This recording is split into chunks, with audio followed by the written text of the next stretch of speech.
Hello, my Hershey Kisses and my beautiful diamonds. SheilaTruelove, and I was watching a video, Juneteenth.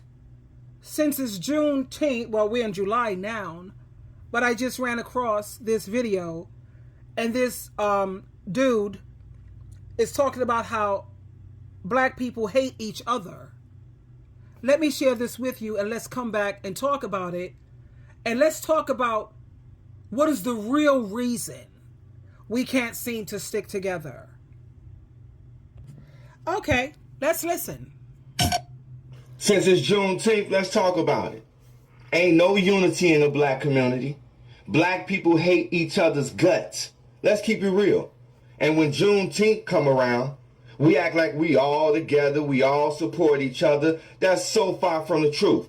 Black people are divided more today than they ever have been in history. Look how black people treat each other. Look how black people shoot each other down. Let's talk about that. Our ancestors are rolling over in their grave because there's no unity. We can't blame nobody but ourselves today. We are destroying ourselves today. Since it's Juneteenth, let's talk about it. Let's talk about it. Family members hating on each other, don't want to see each other grow and elevate in life. Since it's Juneteenth, let's talk about it. Because black people, we have become our own worst enemy today. Since it's Juneteenth, let's talk about it. Peace and love, family. Have a good day. Now, I agree with him. Let's keep it real, but let's keep it all the way real. Don't say that it's black people's fault. No, it's the black man. 1,000,000,000% the black man's fault. Let's talk about who's supposed to be the leaders. Who's supposed to be the captains? Who's supposed to be the, set the example so everyone can follow your lead? And I always look at it like this. If the superiors were to come on the ship, are they going to look for the crew? Are they going to go after the women and the children? If the ship is a mess, if everything is in total array, who are they going to go for? Who are they looking for? They're looking for the captains, baby. Oh, yeah. They're looking for the captains because you have a lot of the women who are just following their lead. Unfortunately, black women are the backbone and the strength in the community. Just ask anyone. Who would you say is more powerful in the communities, the black man or the black woman? Who would you say is doing more, working harder, looking out, building sisterhoods, working like a dog morning, noon, and night? Is it the black man or the black woman? The black woman is out here doing a man's job. The black race is the only race and nation where women don't have any men. All the other races and nations, they have men who are soldiers, who's willing to stand up and fight for their women. You have so many ebony women who are becoming unalived, turning up missing. What are black men doing? Not a damn thing. Let that happen with the European or the Caucasian race or the Asian race or even Jewish race, honey. Yeah, right. There will be an uproar. And then you think about black men, instead of glorifying, uplifting, elevating their own race and their own nation of women, what do we see them do the moment they get a little power or a little success? Do they turn to their nation and their race of women and try to glorify and build her up? Oh, no. They work like a dog, honey, diligently to try to tear that woman down, while he go around and build up the Caucasian man's race, his nation, his sperm that came out of his body, that's his nation, his race. So don't say black people, say black men. You're the reason why we constantly stay at the bottom of the barrel. Women raising children without the fathers. The last time I checked, Ephesians chapter 6, verse 4 says, you fathers go on bringing up and raising these children. But you have the mothers doing a man's job, and then when it don't turn out successful, everybody wants to attack the mother, talking about, well, you mothers raised them. I was doing a job I'm not assigned to do. Especially when it comes to trying to raise a boy and turn him into a man. Now, if you see ebony women dating outside their race, they have no choice Black men don't have that excuse. You have more than enough women, black women, that come in all shapes, sizes, eye color, hair texture, you name it, you got it in your own race and nation. But when it comes to black women, you got 100 women, and let's say you got 50 black men, if you're going to try to stay within your own culture and your own race, if you will. Black women don't have no choice. 100 women, 50 black men, half of them are either gay, have felonies, criminals, or they can't stomach their own race and nation.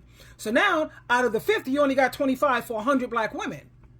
So if black women want families and marriage and, they have no other choice but to look to other races of men. What's your excuse, black man? You don't like ebony women because you want women that you could push around. You want women who are weak-minded and gullible. And majority of black women, you have some black women who are weak-minded and gullible, but let's talk about the percentages. You have 10% of them that are like weak and gullible. 90% of an ebony woman, she has a pretty cool self-esteem. And I could tell the level of your self-esteem based on what you're willing to put up with and what you're willing to tolerate. Now you have ebony women who have done nothing but try to support, elevate, stand by your side, try to be your ride or die, which that's stupid. And you've done nothing but part your butt cheek and defecate on her. And she got sick and tired of it. When you think about how black women have done nothing but stood by black men, they fought battles by their side. You have a race and a nation of women who are very strong. Very strong. The things that ebony women have put up with and continue to put up with and survive, a lot of other races, honey, they wouldn't even be here today to talk about it.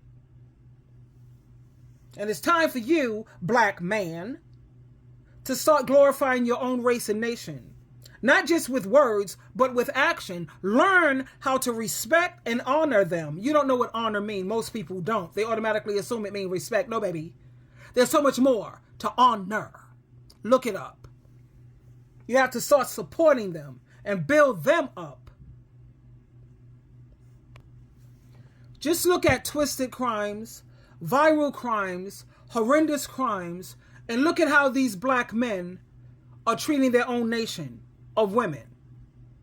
And after you look at, those videos, let's come back and talk about that for real, because then you'll have a full understanding of why black people can't seem to rise and they can't seem to unite and uplift. They can't do it.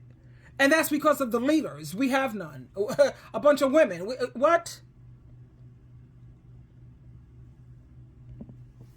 Black women, for generations, we've carried generations. Black women have been on the front lines with you. They've been marching, they've been praying, they've been surviving, and they've been standing up for you black men for a long time. Now when it's your turn to stand up, what's up? Why don't you support her? Why don't you elevate, glorify her? Why don't you make her the beauty icon? Market her, advertise her, and support this woman, and show up, not just when it's easy. Show up when it matters the most, like right about now. And instead of you trying to compete with her, celebrate her success. Don't compare yourself. Clap for her. She's not your enemy, baby. She's your legacy. Be loyal when she's struggling. Don't keep telling her that, oh, you're too strong or you're too loud. No, tell her how powerful she is. Encourage her, build her up. Don't just say you love her. Prove it with your actions, with your respect, your honor, and most of all, darling, please, consistency.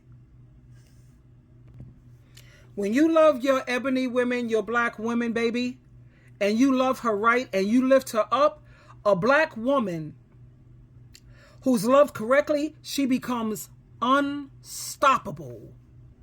And when she rises, guess who else is going to rise? So you black men, honey, it's time for you to step up. Time to protect her. Time to believe in her. And time to stand with her. Take care of your own nation, baby, your own race.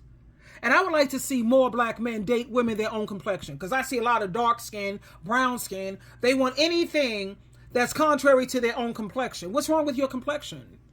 Your beautiful dark skin is a reminder of your power. The texture of your hair, every time you look at it in the mirror, is a reminder of your strength.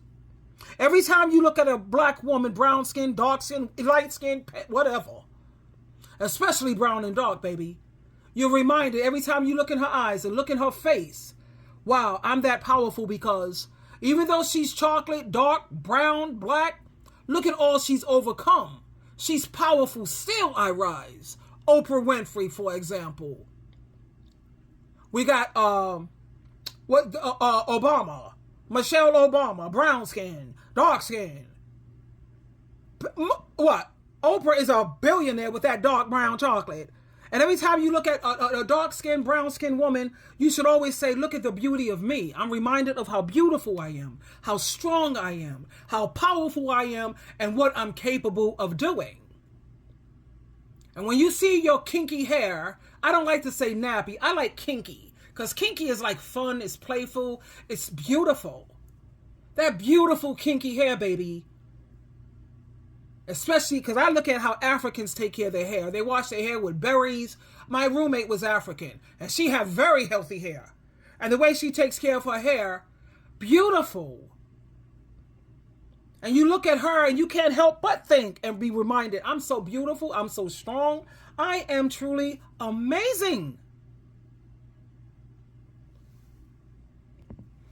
So like I'm saying, you black men, you need to work harder to elevate, to glorify your own race and your own nation of women, please. And I say that most respectfully, with humility, please. Twinkle, twinkle, twinkle.